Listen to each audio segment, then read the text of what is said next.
இன்றைக்கி வந்து 20,000க்குள்ளே எப்படி பட்ஜெட் போடலான்றதை வாங்க பார்க்கலாம். இது என்னோடய மந்த்லி பட்ஜெட்டு. இந்த தடவை உங்களுக்கும் காமிக்கிறேன், நீங்கள் எப்படின்னு பார்த்துக்கோங்க. மந்த்லி பட்ஜெட்டுன்றது ஒன்று போட்டிங்கன்னா தான் எவ்வளோ வரவு செலவுன்றது உங்களுக்கு தெரியும். இவ்வளோ செலவாகுது, இவ்வளோ வரவாக இருக்குது அப்படின்றதெல்லாம் உங்களுக்கு தெரிஞ்சு செலவு பண்ணிங்கன்னா தான் இவ்வளோ மிச்சம் பண்ண முடியுன்றது உங்களுக்கு தெரியும். அதனால தான் பட்ஜெட் போடுங்க அப்படின்னு சொல்கிறேன். இப்போ உங்களுக்கு 100% சம்பளம்னு நினச்சிக்கோங்க. இப்போ 20,000 எடுத்துக்கோங்க. இந்த 20,000த்தில் மினிமம் ஒரு 3,000லேருந்து 2,000 மிச்சம் பண்ண பாருங்கள். மாதத்துக்கு ஒரு 2,000 இல்லை ஒரு 1,000 மிச்சம் பண்ணி பழகிட்டிங்கன்னா ஆட்டோமேட்டிக்காக அந்த பழக்கம் உங்களுக்கு வந்துடும்.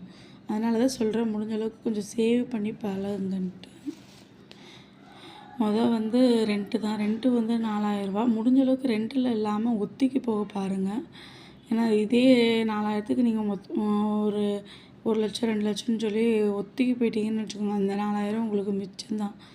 அதனால் முடிஞ்ச அளவுக்கு ரெண்டல் இல்லாமல் ஒத்திக்கு போயிருங்க. ஒத்திக்கு போயிட்டிங்கன்னா உங்களுக்கு மாதம் வாடகை மிச்சம்தான். அதுவும் இல்லாமல் அந்த ஒத்தினும் போது அந்த காசு ரிட்டன் உங்களுக்கு வந்துடும். நானும் ஒத்திக்கு தான் பார்த்துக்கிட்டு இருக்கேன். ஈபி பில்லு 200 எனக்கு 200 மேலே வராது. இப்போ வெயில் காலமாக இருந்தால் ஏசி போட்டோம்னா ஒரு 500 தான் வரும். அதுவும் ஃபுல் டைமில் ஏசி போட மாட்டோம். ரூமை மட்டும் கூலிங் பண்ணிவிட்டு அப்புறம் ஃபேன் போட்டு விட்ருவோம். குழந்தைங்களுக்கு கொஞ்சம் வெயில் தாங்காதில்ல, அதனால் மில்க்குக்கு வந்து 800 போட்டிருக்கேன். நான் வந்து எப்போயுமே ஆவினில் தான் வாங்குவேன். எனக்கு ஆவினில் தான் பால் வந்து என் பட்ஜெட்டுக்கு கட்டுப்படி ஆகும்.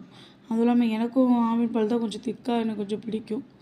அதனால் நான் முடிஞ்ச அளவுக்கு ப்ராடக்ட்னு பார்த்தீங்கன்னா ஆவின்லேயே நெய், பிள்ளைங்களுக்கு பாதாம் பவுட்ரு, பிள்ளைங்களுக்கு ஸ்வீட்ஸ் கூட நான் ஆவினில் தான் மோஸ்ட்லி வாங்கி கொடுப்பேன். ஏன்னா என் மையனுக்கு மில்க் ஸ்வீட்ஸ் ரொம்ப பிடிக்கும். அதனால் ஒன்று கிருஷ்ணா போவேன். கிருஷ்ணா வந்து ரொம்ப ஹையாக இருக்கும் கொஞ்சம். எனக்கு மில்க் ப்ராடக்ட் ஆவினில் பார்க்கும்போது கொஞ்சம் எனக்கு கரெக்டாக இருக்க மாதிரி இருக்குது. அதனால் நான் ஆவினில் தான் மோஸ்ட்லி வாங்கிப்பேன். இப்போ வெஜிடபிள்னு பார்த்திங்கன்னா நான் போட்டுக்கிறது வந்து 1000 போட்டிருக்கேன். எங்கள் வீட்டுக்கிட்ட புதன்கிழமை சந்தை போட்டுருவாங்க. சந்தையில் போய் நான் காய்கறி வாங்கிட்டு வந்துடுவேன். ஆனால் இதுலேயுமே என்னால் 200 கிட்ட மிச்சம் பண்ண முடியும். நான் எப்போயுமே காய் வாங்குறதுக்கு முன்னாடி என்ன காய் இருக்குது, இந்த காய் இந்த மாதத்தில் இந்த வாரத்துக்கு எத்தனை தடவை யூஸ் பண்ணிக்கலாம் அப்படின்றதெல்லாம் பார்த்துட்டு தான் போய் வாங்குவேன். இருக்கிற காயவே திருப்பி ரிட்டன் இப்போயே வாங்காதீங்க. இருக்கிற காயை காலி பண்ணிவிட்டு அதே மாதிரி வேணால் அடுத்த வாரம் நீங்கள் வாங்கிக்கலாம். கேஸுக்கு 500 போட்டிருக்கேன். ஏன் அப்படி சொல்கிறேன்னா, நீங்கள் கேஸ் விலை 1000 இருக்குது. அப்புறம் கேஸ் சிலிண்டர் போட வர அண்ணங்களுக்கு 50 கொடுக்கணும். அப்படின்ற பட்சத்தில் மொத்தமாக 1000 எடுத்து வச்சோம்னா நமக்கு பட்ஜெட் இடிக்கும். இதே இந்த மாதம் 500, அடுத்த மாதம் ஒரு 500 எடுத்து வைக்கும்போது அந்த பட்ஜெட் இடிக்காமல் நான் கொண்டு போய்ப்பேன். அதனால் 500 போட்டு வச்சுருக்கேன். ரைஸ்க்கு 1200 போட்டு வச்சுருக்கேன். ஆனால் 1300 கூட வரும். ஏன்னா ரைஸ் நம்ம போய் பார்த்து நமக்கு பிடிச்ச ரைஸ் தான் எடுக்கும்போது 150 கூட தான் வரும். அதே மாதிரி எனக்கு வந்து ரைஸ் எடுத்தேன்னா மினிமம் எனக்கு இப்போ ஏப்ரல் மாதம் எடுக்கிறேன்னா ஜூலை 4 மாதம் வரைக்குமே எனக்கு கொஞ்சம் வரும். ஏன்னா நாங்கள் இட்லி தோசை காலையிலைக்கு நைட்டுக்கு யூஸ் பண்ணிப்போம். இதுக்கு நடுவில் சப்பாத்தி, வெண்பொங்கல் அந்த மாதிரிலாம் போட்டுறதுனால எனக்கு ரைஸ் வந்து 25 கிலோ ரைஸ் வந்து 4 மாதத்துக்கிட்டே வரும். அப்புறம் மொபைல் ரீசார்ஜ் எனக்கு என் ஹஸ்பண்டுக்கும் மொபைல் ரீசார்ஜ் வந்து 500 கிட்ட வரும். நான்வெஜ் வந்து 1000 போட்டிருக்கேன். ஆனால் இதுலேயுமே எனக்கு ஒரு 300லேருந்து 250 மிச்சமாகும். ஏன்னா எங்கள் வீட்டுக்காரங்களுக்கு வந்து ஷிஃப்ட்டு கணக்கு தான் வேலை. அப்படின்னும் போது அவங்க காலையில் ஷிஃப்ட்டு போயிட்டாங்கன்னா அன்றைக்கி எங்கள் வீட்டில் எப்போயுமே முட்டை குழம்பு தான் இருக்கும். மற்ற டைமில் மட்டும்தான் அவங்க போய் நான்வெஜ் எடுத்துருவாங்க, மட்டன், சிக்கன், மீனுன்ற மாதிரி. அதனால் அதில் ஒரு 200 கிட்டே எனக்கு மிச்சமாக தான் ஆகும். அதனால் இது எப்படி சொல்கிறதுன்னு தெரில. இது வந்து நீங்கள் குறைக்கணும்னு நினச்சாலும் குறைச்சிக்கலாம். இல்லைன்னா நீங்கள் எடுத்து வச்சே ஆகணும்னு நினச்சிங்கனாலுமே வச்சுக்கலாம். இது உங்களோட வீட்டு சூழ்நிலையை பொறுத்து தான் இது நான் சொல்லுவேன். TV recharge 300. ஆனால் நாங்கள் வந்து 210 தான் ரீசார்ஜ் பண்ணுவோம். அதுலேயும் ஒரு 90 எடுத்து வைப்பேன். அப்புறம் பெட்ரோலுக்கு 1000 போட்டிருக்கேன். ஆனால் அதுலேயும் அவங்க ஒரு 100 200 மிச்சம் பண்ணிப்பாங்க. அதை அவங்க என்ன பண்ணுவாங்கன்னா, காலையில் ஷிஃப்ட்டு போகும்போது ரெண்டுமே சின்ன பிள்ளைங்கிறதுனால என்னால் எழுந்திரிச்சு அவங்களுக்கு சமைக்க முடியாது. காலைல டீ மட்டும் குடிச்சிட்டு போயிடுவாங்க. காலையில் டிஃபன்ஸ் வந்து அங்கே பார்த்துப்பாங்க. டிஃபன் அங்கே சாப்பிட்டு மத்தியானத்துக்கு வந்து வீட்டுக்கு வந்துப்பாங்க. அதனால் அந்த காசை அதில் அவங்க யூஸ் பண்ணிப்பாங்க. குழந்தைங்களுக்கு ஸ்நாக்ஸ்க்கு 1000 போட்டிருக்கேன். ஆனால் இதுலேயுமே ஒரு 300 கிட்ட மிச்சம் பண்ணிடுவேன்.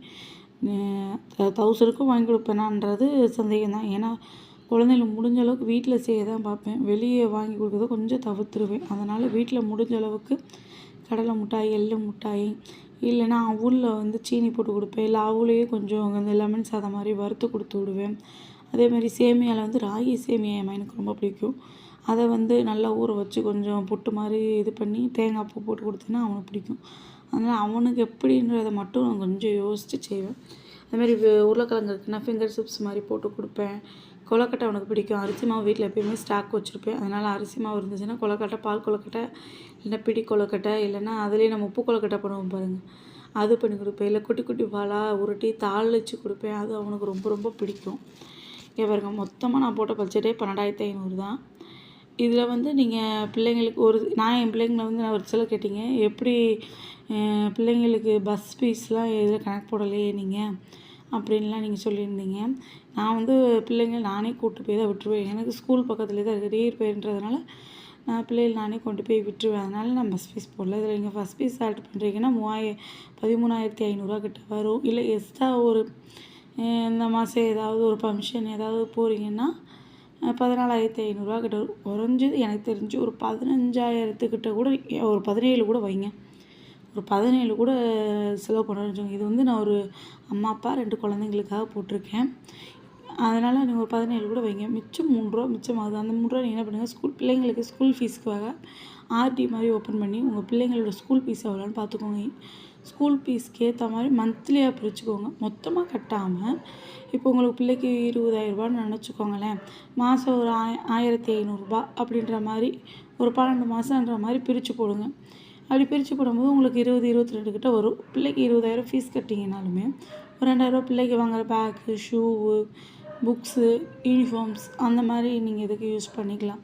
மொத்தமாக லம்பாக எடுக்கும்போது தான் அது பட்ஜெட்டில் துண்டு விழுகும்.